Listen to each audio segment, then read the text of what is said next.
আসসালামু আলাইকুম। আমি এখন রয়েছি সুইডেনের স্টকহোম শহরের সবচেয়ে ঐতিহাসিক জায়গা। এটার নাম হচ্ছে গামলা স্থান এবং এটাকে ওল্ড টাউন বলা হয়।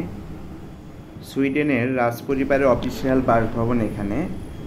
আর আমি একদম দাঁড়িয়ে আছি রিভার সাইডে। ঠিক এখানে ইতিহাস, নদী এবং আধুনিকতার একটা সংমিশ্রণ খুব সহজেই দেখতে পাওয়া যায়। এখানে প্রতিদিন হাজার হাজার পর্যটক আসে। কেউ আসে ইতিহাস জানতে, কেউ আসে ছবি তুলতে, আবার কেউ আসে রিভার ব্রিজের পাশে চুপচাপ বসে কিছু সময় কাটাতে।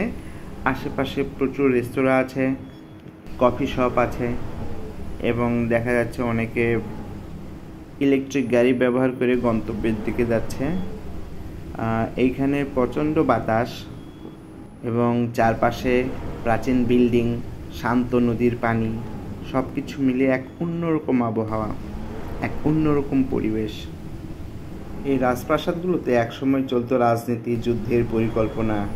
আজ এই রাজপ্রাসাদগুলো নীরব, কিন্তু ঐতিহাসিক ছোঁয়া এখনও লেগে রয়েছে। চিরকাল এখানে স্তম্ভের মতো দাঁড়িয়ে থাকবে। গোটা সুইডেনেই প্রচুর লেক আছে, কিন্তু এখানকার এই লেকটা একটা অন্যরকম ভালো লাগার মতো জায়গা। অনেক পরিষ্কার পরিচ্ছন্ন একটা জায়গা। সত্যি বলতে কি, এই জায়গায় আসলে আমি পর্যটক না, আমি এখানে হয়ে গিয়েছি সময়ের এক দর্শক, যেখানে অন্য কোনো চিন্তা আসার কোনো সুযোগ নেই। কিছুটা সময় এমনভাবে কেটে যাবে, আসলে বোঝার উপায় নেই যে আমি কতটুকু সময় এখানে অতিবাহিত করছি।